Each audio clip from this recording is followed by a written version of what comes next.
influence disease spread.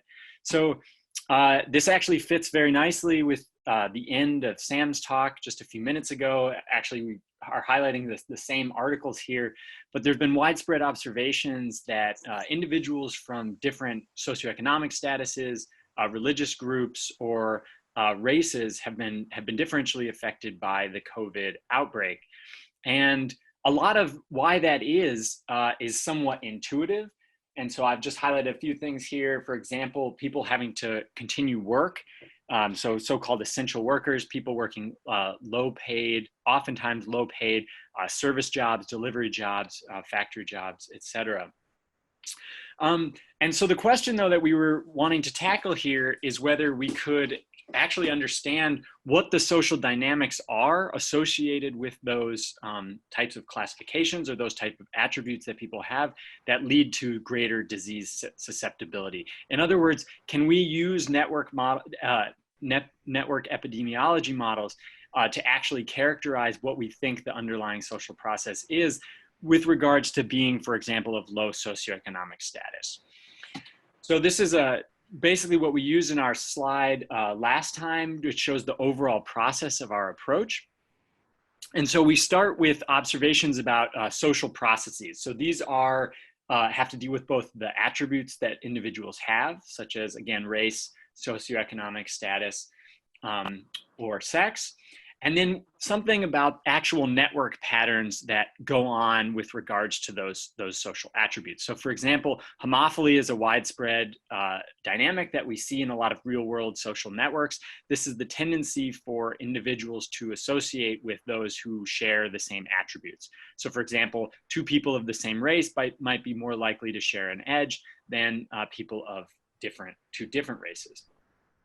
And then I've highlighted here, as the title suggests, temporal exponential family random graph models. So this is a class of models that represents the probability distribution of a network as an exponential function of a set of network level model statistics. And those model statistics correspond with those traits that I've listed on the left side here. So this class of models was actually developed to statistically analyze networks and determine what structures are present in those networks. But the use here, or the use case here, is actually to take those and use temporal ERGMs as a generative model to create networks that look a certain way. So we wanted to be able to build in the exact network dynamics that we think are underlying some of these real world social processes, like being of homophily by race, as I'm showing here, or socioeconomic status. And then what we do is, after using the temporal ERGM models to produce those networks, we then simulate disease spread across them. So we seed some small number of initially infected individuals and we look at the outcomes. So today I'm just going to talk about one example of how we did this. I'm going to highlight our focus on socioeconomic status. So here we imagine a case where we're generating networks where there's just individuals of two different socioeconomic statuses, low and high, so poor and rich. And what we do is we envision the individuals of low SES as being exposed to crowded housing conditions or multi-generational households, as well as exposure through low-paying service jobs. So if you look at the network on the right, you'll see that the black nodes, which represent low SES, tend to be clustered with other nodes that are also low SES. But then we have these spikes going off to the side. So these are the red nodes, the high SES nodes are connected at maybe one time point, and these shift over time. So these are temporal networks. So we're generating a time series of them. And every day, new high SES nodes are coming in. An example of that would be people going to the grocery store. So most of the high SES nodes here are quarantined, but then on a daily basis, they'll come in to get goods and interact with these service workers. And so within the actual networks themselves, this is represented by terms of homophily with regard to SES, greater tie density, as well as temporal dynamics of dissolution. So to give you an idea now of what these look like exactly, we can see what the dynamic networks look like. So here we're looking at networks of 200 nodes. You can see them moving around. The one on the left here is just showing you dynamics with homophily by race. So we can generate a series of temporal networks that way. Or alternatively, The network on the right I'm showing you is the socioeconomic status network. Here, the white nodes are the low SES, and we can see that every day a different set of Black SES, high SES nodes are coming into the network and developing ties that are short in temporal duration with the low SES nodes. Okay, and so these are this is the underlying series of networks that we then use in our disease simulations, which is what I'm going to show you next.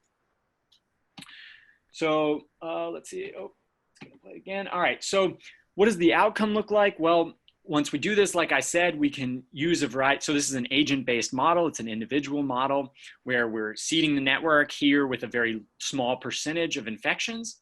And then we look at how it's, and then we run it as an SIR model with the 3 states: susceptible, infected, and recovered, assuming that you're immune once you recover. And we can see that overall, we get a very characteristic pattern similar to what you might get of infected, recovered, and susceptible. Now, what we want to do here, what we're really interested in, is breaking this down then by low and high SES to look at how those patterns differ. So now I'm showing you the same thing, except on the left graph here, we're looking at the number of infected individuals over time, specifically of nodes belonging to those 2 different attribute groups. So what you can see is that the low SES nodes get infected both at a higher rate, so a higher proportion of cases overall getting infected, as well as over a much shorter time duration. So the peak at the beginning disproportionately affects people of low socioeconomic status. And then on the right, I heard my an alarm in the background. That was the 30 seconds left for the 7-minute mark. Okay, I'll wrap it up. The right similarly shows that people of different SES are differentially infected by the N. And then there's a number of interesting ways that we can track the actual spread underlying these networks. These are called transmission trees, where we can look at who is actually infecting who. And then finally, we can look and see the extent to which different nodes are responsible for the spread of disease. And what we see here is that the low SES nodes typically act as hubs in this network, whereas the high SES nodes sometimes will spread it between the hubs themselves. And so from all this, we're able to start understanding how network structure actually predicts who gets infected and when, and also putting some actual formalization behind the intuition of why it is that disadvantaged communities might experience higher burdens of disease. So with that, I'd be happy to, or I guess as a group, we'd be happy to take any questions. And just feel free to take a look at the chat and address questions. Anyone in the team that wants to speak, just unmute yourselves or raise your hand and I'll unmute you. We have a minute and a half left for questions.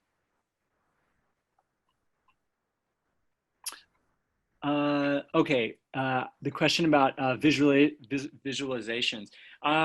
These networks were generated in R. The visualizations are HTML files produced by an R package called IndieTV, which is specifically designed for the visualization of dynamic networks.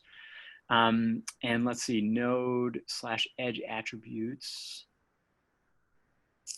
Okay, so right, so the node attribute, we simply assign a high and low nodal level attribute within these networks. And then the role of the exponential family random graph model is to define essentially, so we can define a homophily coefficient essentially for individuals that differs by their socioeconomic status. We can also specify, for example, in terms of other edge attributes, we specify the rewiring that goes on. We're specifying a high level of dissolution, a high probability of dissolution for ties between people of high and low SES to represent, for example, the short-term connections that result during an economic interaction. We'll move on to team fitting models to flu data. And Casey, you have co-host. Okay, yeah.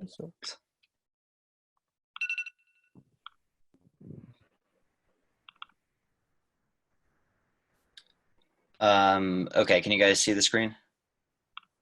Yep. So I think one of our group members might not be here. Malaysia, are you here? Yeah, I'm not named properly. I'm Oh, sorry I about see. that. Okay, so shall I start? Yeah, just let me know when to switch slides. Okay, cool. So hi everyone. We are the team fitting models to flu data, and we want to estimate compartmental model parameters with Bayesian inference. So actually we're the sister group to the group that just presented previous to us. And on the next slide, okay, so basically we've all learned about the different compartmental models in this workshop, and we wanted to see how well they work on real data. And from that, we want to find out the model parameters. And so what is the data that we're looking at? We're looking at the influenza data in the United States. Okay, now that we have this data, what do we do with it? On the next slide, we have the main questions that we're going to be looking at, which is firstly, we want to know, given partial data, that is data only for early stages of an epidemic, how well can the compartmental models predict things, predict the future? And secondly, this will lead to the question of how well this model forecasts the COVID-19 epidemic. All right. So to introduce you a little bit to the background of the project, we've started first by learning and familiarizing ourselves with the models and how to estimate parameters by fitting the compartmental models. And so these are some of the papers that are produced and that introduce these Bayesian inference stochastic epidemic models to study this. Next slide, please.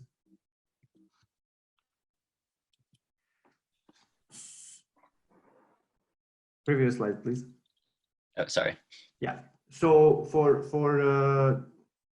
in terms of data, in order to test the model accuracy, we want to have a full course of an epidemic. That's why we chose to focus on the flu data and collaborate with the group that does the COVID data. And we want it for multiple reasons. We want to be able to verify our prediction. And we want to have actually multiple seasons to estimate the accuracy of our models. And we want to have also the ability to vary artificially the amount of data, the amount of time course data that we have. So we look at the CDC data because it has 23 flu seasons available, but not all, even the best data, which is the CDC data, is not perfect because of the practical reasons. Not everyone is tested, many stays at home, and also the effects of the flu vaccines.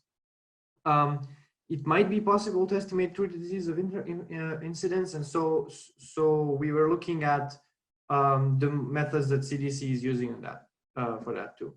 There are also alternative ways to measure the number of infected cases by monitoring the number of anti-flu drugs that have been prescribed. And so we're looking into that too in order to find the right data for the model.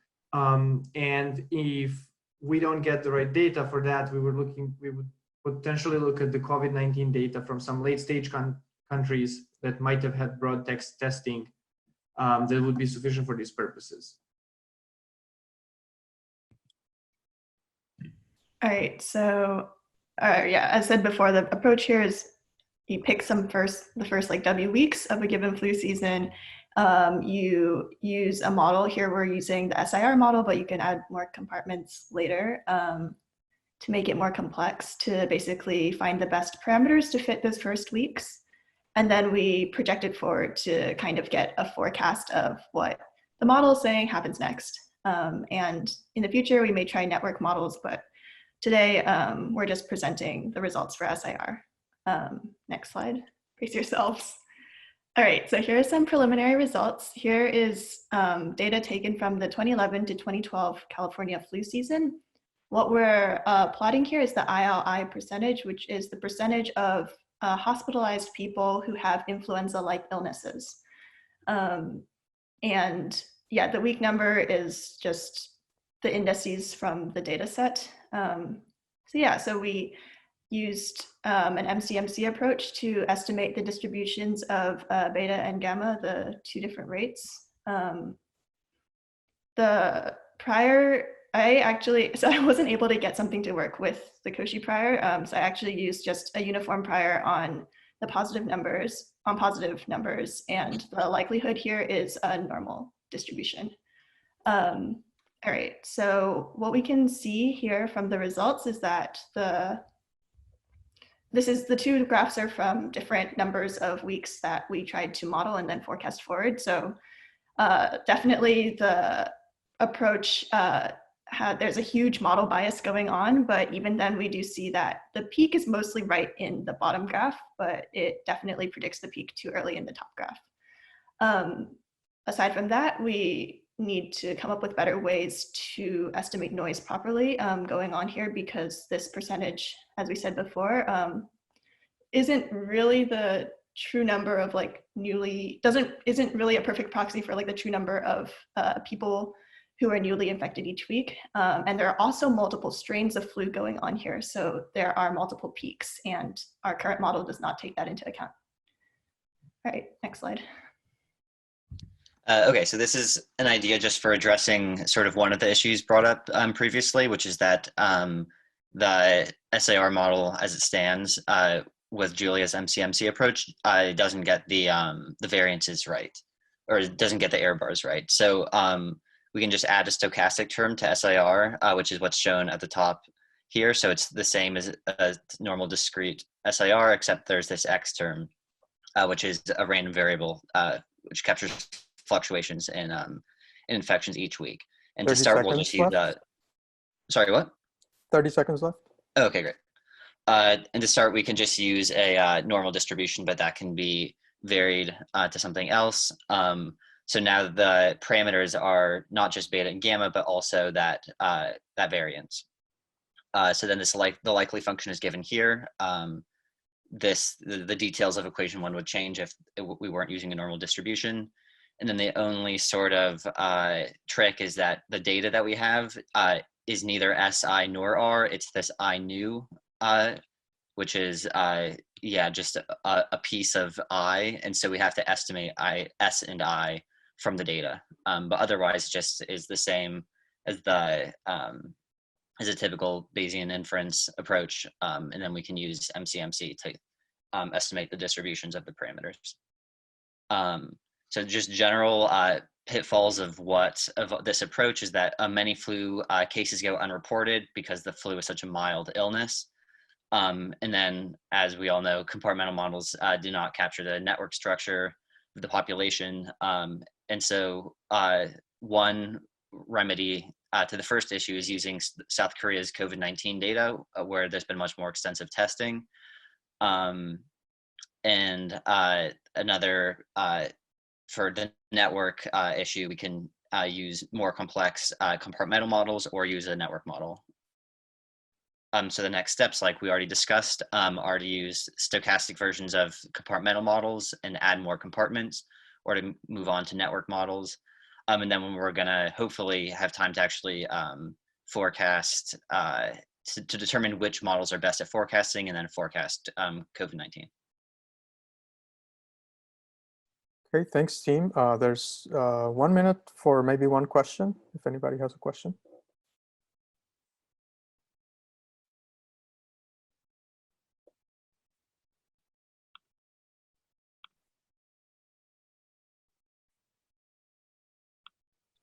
Okay, and I've made Manuela co-host, so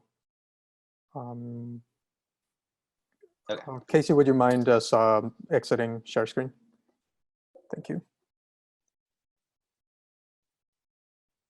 Right, let's take this question by Mikhail and then move on to the Miguru team presentation.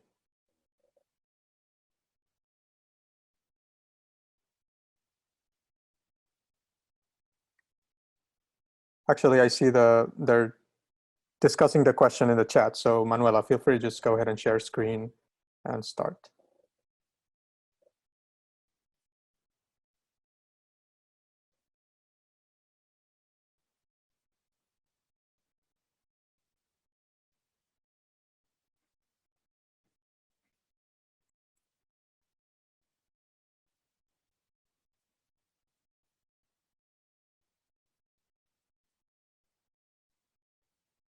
Anyone else from Team Miguru who could share screen?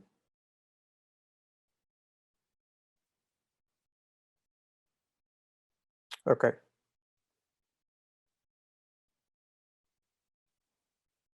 I just made you co-host, Mikal, so you can share screen when you want to.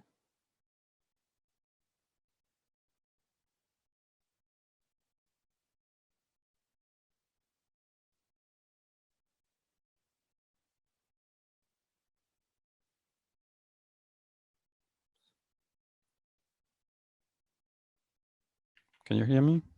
Yes. See my, okay. Do you see my screen? Mm-hmm. Okay. So this is the Miguru team, and we are totally new to network epidemiology, and most of us are in fact computer scientists. We've been building a compartmental tool to simulate compartmental models, and one of us, Manuela, is epidemiologist. So compared to the other groups, we're a very low intensity group, maybe in between a reading group and a project group. Okay, so what we've been interested in is comparing homogeneous and compartmental models with network models. And the idea was to identify maybe some use cases, whether in which cases are network models most interesting, and in which cases are compartmental models still a good choice. And more specifically, we want to, if we have time, check if we can narrow this question, of course, to COVID and maybe in some specific region or under some specific circumstances. Okay, this is a general idea. Okay, so the general idea then is to compare the classical compartmental models with homogeneous mixing with network models. Both have advantages. The first models are cheap to run, rather simple and well understood, and while the others are, of course, able to grasp the heterogeneities in contact patterns, but are probably very expensive to run and depend on the availability of data. So probably, at least now, there are some, we expect that there are some use cases for both kind of approaches, and we would like to understand better in which case, which kind of model is useful, and if it is possible to adapt the compartmental models to have the best of both worlds, namely to have to grasp some of the heterogeneities at not too expensive computation cost. Okay, so more precisely, we've been reading this paper specifically and some others, but in this paper, they have exactly raised this question. They have exhibited 3 use cases.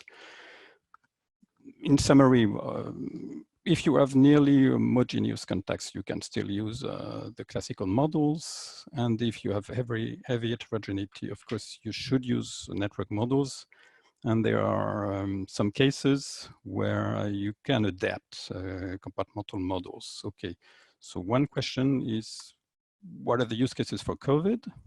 Does it depend on country, on population density, and things like that? And the last question is, can we adapt the compartmental models on the second case? Or how can we do that? How can we implement this efficiently? This is basically the 3 questions. So in the paper that we have focused on in the early weeks, they have so characterized 3 use cases, and they have tried to identify, in fact, more than identify, to evaluate how the adaptations of compartmental models have been efficient to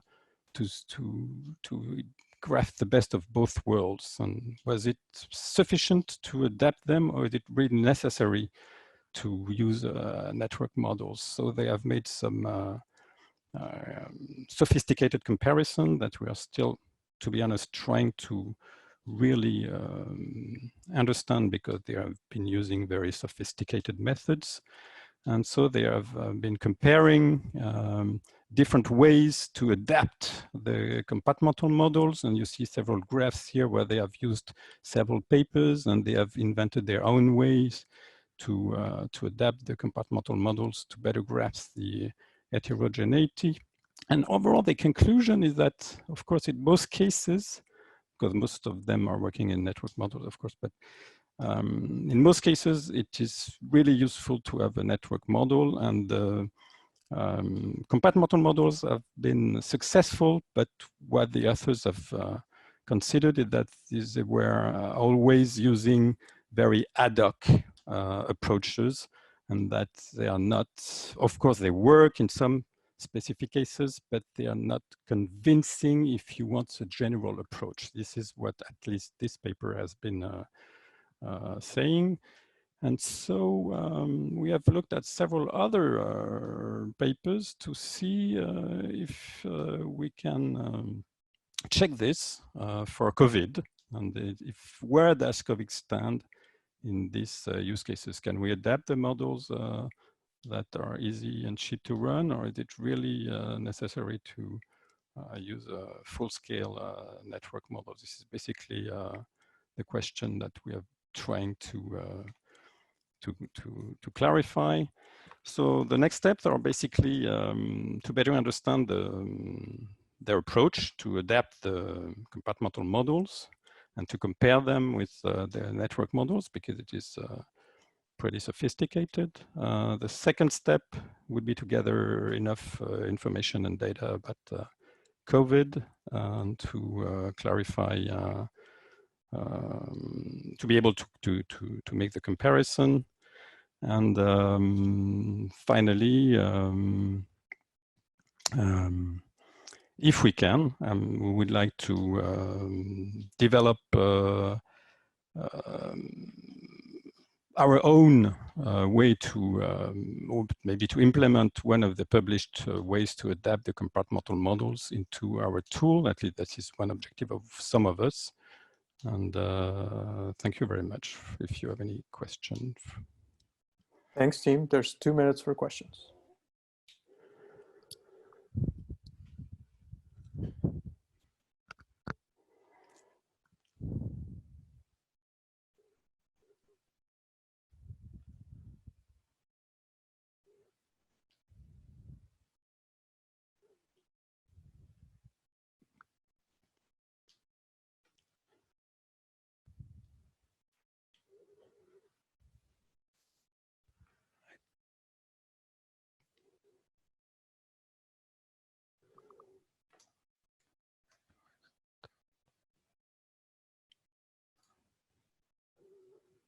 If there are no pressing questions, maybe then they can be typed in the chat.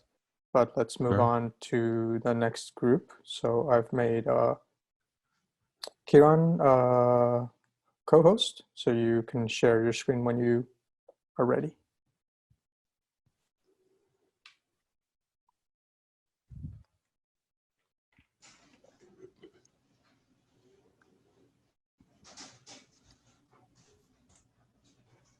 All right, and I'll be presenting the first part. So I'm Ted Dallas from Louisiana State University.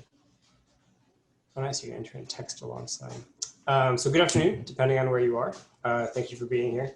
So our team is Team Core Network, and we're a mix of computer scientists, physicists, biologists, a little bit of epidemiology mixed in there, from at least 4 different time zones that came together around this large-scale question about COVID-19 epidemics. What's going on with the presentation? Oh, there we go. Okay. So COVID-19, the disease caused by the recently discovered SARS-CoV-2, has been a topic of a lot of concern, as it's resulted in over 180,000 deaths currently. Respiratory symptoms can range from mild, even completely asymptomatic, which is an issue, to very severe. So this has been a part of the public conscience since around late December, when a pocket of pneumonia cases in China caught the attention of some epidemiologists. Karen, could you enlarge your screen or go to presentation view? Thank you. Oh, nice. We're a couple slides back. Oh, right here. Okay, it's perfect. So they later recognized these cluster of cases of pneumonia cases as SARS-CoV-2, one of a handful of coronaviruses known to infect humans. Pathogens transmitted largely, we believe, through droplets. So person-to-person contact is an important pathway. And as of now, we have no treatment or vaccine that's proven effective. And so the spread of the pathogen, motivated by these asymptomatic cases and the lack of full treatment potential, has been really swift and global. But what's interesting is it's been variable. And so this is a map of total confirmed cases per million people from it sort of originate in China, sort of across the globe. So we have a large amount of variability in case counts. And understanding this variability is intrinsically important.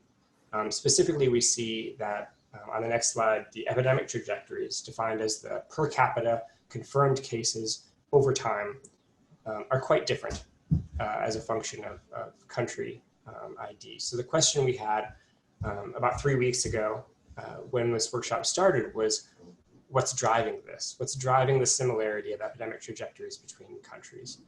And this ties into the core idea of the workshop, applying graph theory to the study of epidemics across networks, because we can consider this global network where countries are connected by things like air travel, migration, and spatial distance, just natural flow of people. So essentially we have a global network connected by geographic distance between countries, and we can construct a network of epidemic trajectory similarity between countries. We proposed to construct this network of countries as nodes with edges between countries estimating epidemic similarity, and then to identify modules or clusters of countries that have similar epidemic trajectories.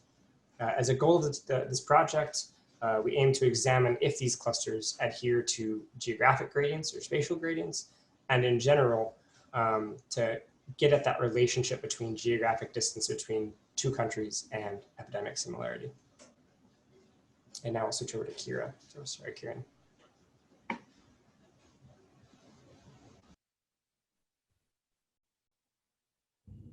Yeah. Now in the methodology, we have the 3 steps. One is pre-processing of the data, then from data to construct of the network, then perform some clustering. So for the pre-processing of data, we have taken data from our world data, and that data is normalized by the country population, that is per million of the population. Then we filter the data based upon some criteria, and the criteria is that each data is 50 days long at least, so that we consider the countries which has at least 50 data points in the time series.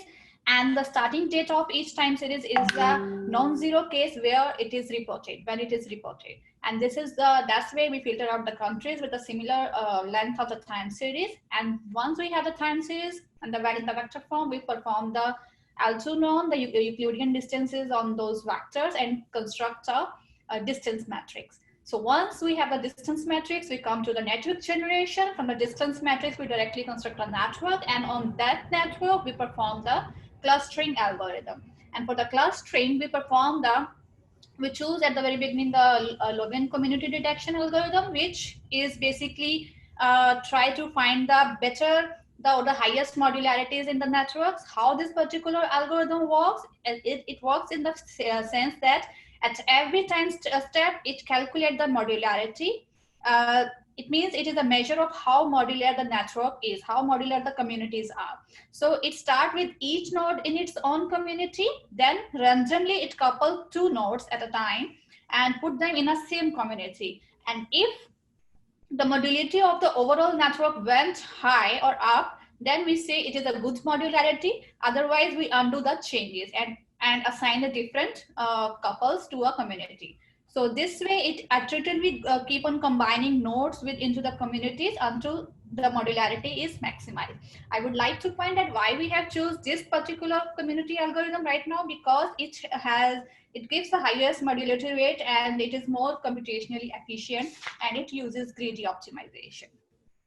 And this is some preliminary results where we have we perform the network and the community based upon the epidemic trajectory, but what we see on the network that they very well separated based on the geography, as in the word map and in the community network both. So and further we would like to obviously explore some other community detection algorithms and obviously on some different filtering criteria on the data set. As we know that similar epidemic may have similar healthcare infrastructure, but we would like to expand to the other geographic proximity to understand this clustering better, as well as like to expand to the number of tests done on different countries and the implication of the lockdown. And also would like to study the effect of death rates. And after studying the global communities, we would like to go inside that particular country, like in the US country, that and how the communities affect the state-wise structure of the country. Thank you.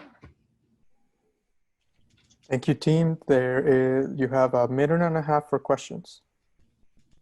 And I see already something in the chat.